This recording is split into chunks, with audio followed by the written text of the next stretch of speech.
What's happening, my block buddies? Well, I know what's happening. I think The Legend of Zelda Breath of the Wild is happening.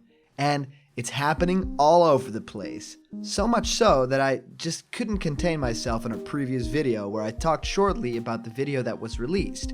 So let's talk a little bit about what this trailer showed off. There was a ton of new stuff, and that's refreshing because we've been looking at the same footage from E3 so much, seeing the same areas, the plateau, and it's all so familiar. We at Blocked Content have even played this game for over 6 hours at Nintendo event before, so we know the entire plateau kind of inside and out. So having a look at some new areas is a blast, and it gives me so much renewed faith in the game. Yeah, it probably won't be available at launch, but it doesn't need to be if it looks like this. It looks like worth the wait. The trailer opens with a torch lighting across the screen, revealing ink that slowly reveals the story of the game. This reminds me so much of the opening of Wind Waker, and I think something like this could very well be the opening cutscene to Breath of the Wild. The famous Sheikah eye tears up and drops the tear down below, where it splashes in black paint. Quite a sad sight. Makes sense that something tragic like a big battle happened and that the Sheikah ended up on the losing side. The teary eye could mean defeat. The drop of water slowly makes trees grow, and we are transported to actual gameplay. So, could the tear making the trees grow actually mean the Sheikah were the ones that rebuilt the world? Tried to start again after the Calamity Ganon destroyed everything in his rage? So now we see a grassy forest area that we all know from the Great Plateau, and it's rumored that there might be seasonal changes in the game. But looking at the footage, the autumn red leaf tree isn't the same one as the previous tree, and I'm going by the fact that different parts of the gigantic open world are themed, a snow world, rainy jungle, etc. I don't think the seasons will change at all, and that's okay. Now, we see what appears to be hieroglyphs or caveman drawings of the rebuilding of the world. I think it's safe to assume these little guys are the Sheikah, or at least in their basic forms. You see them load materials and horses, cut down trees, and carry objects, all to create and rebuild Hyrule. And in the next gameplay screen, we see a lot of interesting stuff. We see the big cliff in the background, and we know where that's from. That's the gigantic mountain Link was climbing in one of the earlier trailers, and in the official artwork as well. So this is just outside the Great Plateau. We see sort of a temple-like structure in the far background, so I'm really curious what that could be. But also very interesting is the beach-like area on the left. We haven't really seen shores like this in gameplay up until now, and I'm very curious if you'll be able to catch and eat crabs in this kind of area. Also, pretty noticeable is the Guardian just chilling right there. The Guardian looks a little less old than the ones we've seen before, with not that much moss growing around it and not looking like a fossil at all. In the background we see a big forest, which could easily be the forest where Aonuma was riding a horse through in one of the earliest gameplay clips. This big bridge in the image is interesting too, as it looks to be quite alive. Maybe a bridge that takes you to a village of some sort? We see the torches are lit, with fires blazing. Someone has to put the flames on every day, right? Well, it could be this traveler right there. That's right, finally more NPCs are coming to the game.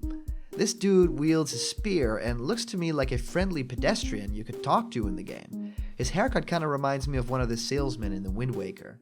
And now it gets real. This next piece of footage is so interesting, and no, I don't think it's multiplayer, but we can clearly see another character fighting the bokoblins right here. Who is this soldier? Is it an NPC character that you meet along the way? We know Nintendo is doing really well with NPC behavior in this game, from the smart enemies to the Wolf Link amiibo that comes to life in the game, so it being completely computer controlled doesn't really bother me. You can see it strike at the enemies and block hits. This is so awesome. Who would have thought that you wouldn't be alone in a game like Breath of the Wild? So, if this were to be multiplayer, right? How crazy would that be, right? Having another person with a Switch join in this massive open world to help you fight off hordes of monsters and collect new items to stay alive? Man, I think I just overhyped myself a little bit. But thinking about the Wii U version, that just might not be possible at all. So no, I don't think it's a two-player mode. The area itself is also very interesting. It looks to be more of an open forest area with big staircase in the middle right there. Could this be close to where you can find the Master Sword?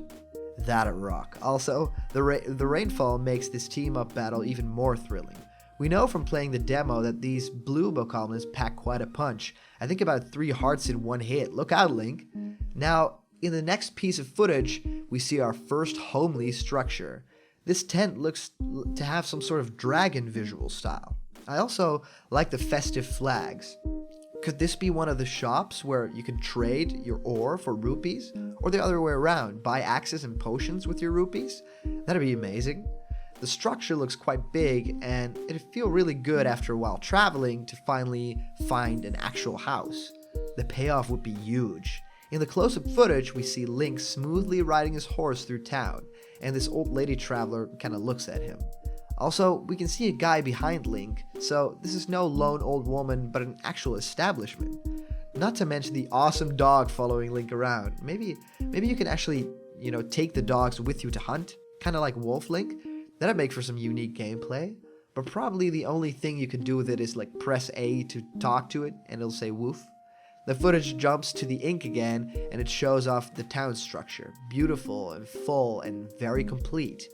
Now we fast forward through time, and we're at a new bit of footage, the actual honest-to-God town. Whoa. When I saw this for the first time, I went absolutely nuts for it. This is just too cool. The houses kind of look like shells, and at first glance you might think that it's all cloth, but for sure I think it's stone to protect them from Calamity Ganon's evil. Maybe some sort of protection for meteors and such after the world was ended by it. This area reminds me of Skyward Sword's Skyloft so much, even the cute fences and the height differences. The vegetation looks different here too, and I love the orange theme going on with the flags here too. The whole area seems to be kind of hidden away. The waterfalls in the background make this area look so stunning, and in the wide shots this area looks very cool, but also a little dead too.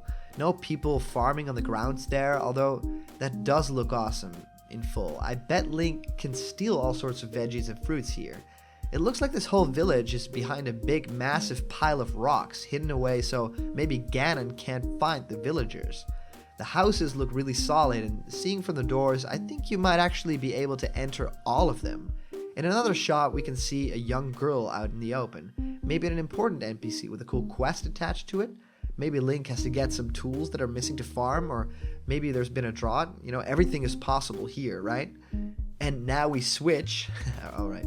Now we switch over to some cutscene goodness. Link is on one of the plateaus here in the village, and he looks up as something zooms by him and flies into the air. From the other clip Nintendo showed us at the Game Awards, we speculated to know this to be Cass, a bird-like creature who plays the accordion. And one thing's for sure, that ain't Falco. But on further inspection, we see this eagle-like humanoid actually has clothing similar to Link's, and he also carries a bow. And he can fly way up high. What a cool design. That bow is so gigantic.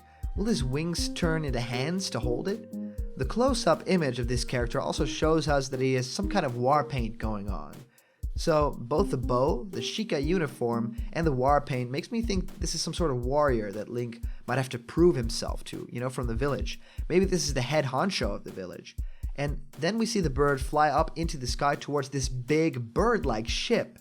At first, this reminded me of the sand bird in the sky from Super Mario Sunshine, but I think this ship could actually be the thing that we've seen in the background all this time, even way back in the demo when you zoomed in. That's amazing. Will Link be able to, sort of travel there? We saw when the bird flew up that there was some sort of updraft, so maybe using the silk cloth we can, use the air to get up there ourselves.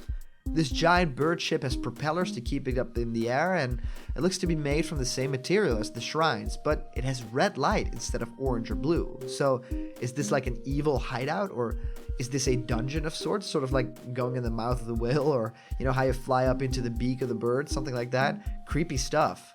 So we see the old map again with ink showing us Hyrule Castle, obviously, but then it shows off an entire army of guardians.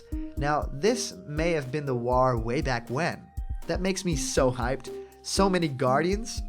We should see a cutscene about the war with Calamity Ganon. That'd rock so hard.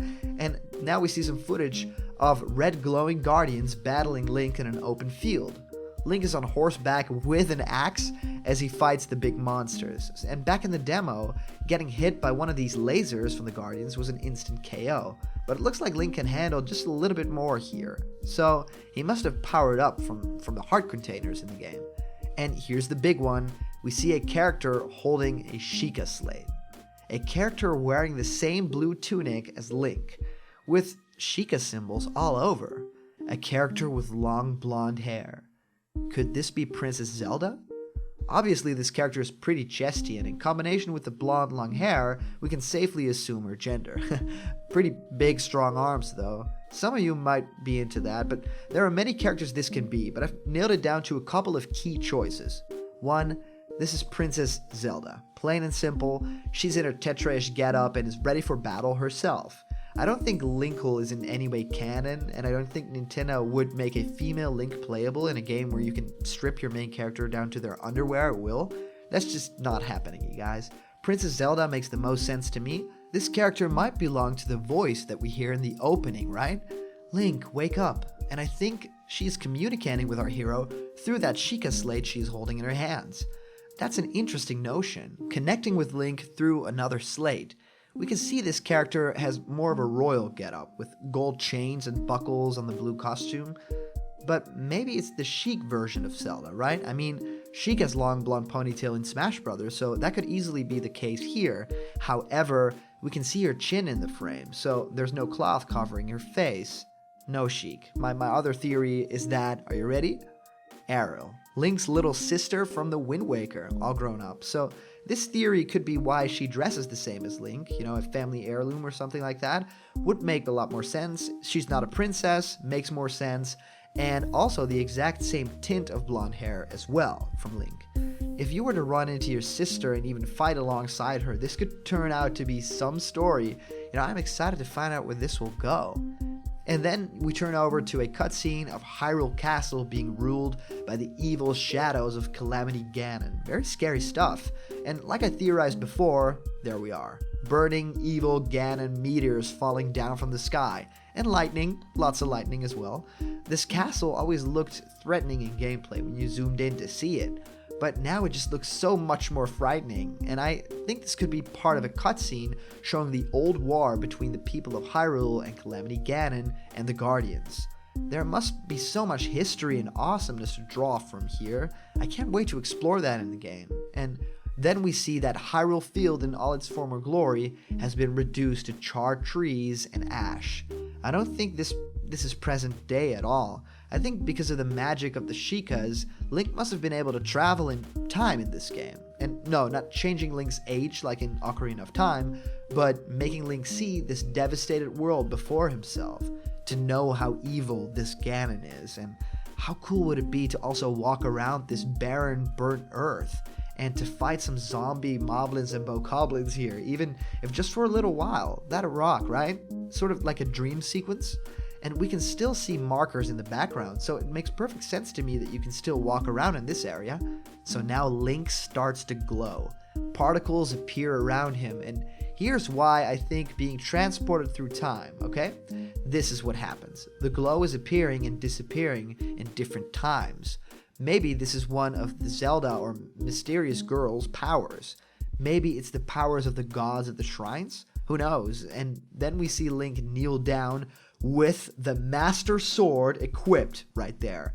This looks so awesome. We knew the Master Sword would be in the game. It was in the first trailer, but now we see Link with it equipped. And still no green tunic for Link, even when he has the Master Sword. I like this change. A break in the formula is good every once in a while, and it still feels completely Legend of Zelda to me, right? So we see a stone bridge in the background and a giant wooden door. Could this be the entrance to Hyrule Castle? And who's the character that Link is kneeling for? Is it the king?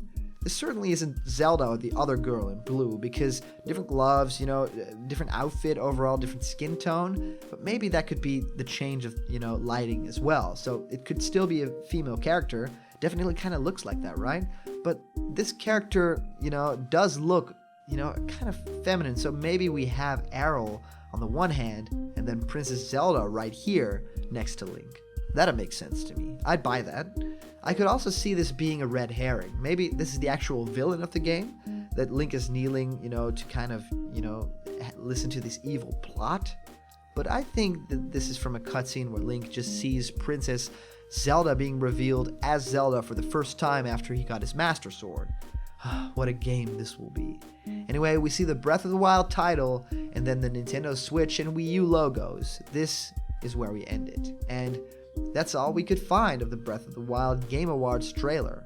Of course, there's a bit more to digest with that Nintendo Treehouse footage, so we'll dive into that one next. I'm very curious what you guys could find in the trailer. Is there anything that I missed? Please share it in the comments down below, and thank you for watching this new blog content video. We're always very happy to get you the latest in video games, Nintendo, and all other media. If you like what I do, hit that subscribe button right now and become part of our blog family. I'd like that. We should have a party with all the subscribers sometimes. We'll call it Block Party. Anyway, thanks for checking out Breath of the Wild analysis. I'll see you guys around the corner where there's always more Nintendo Switch and The Legend of Zelda Breath of the Wild news.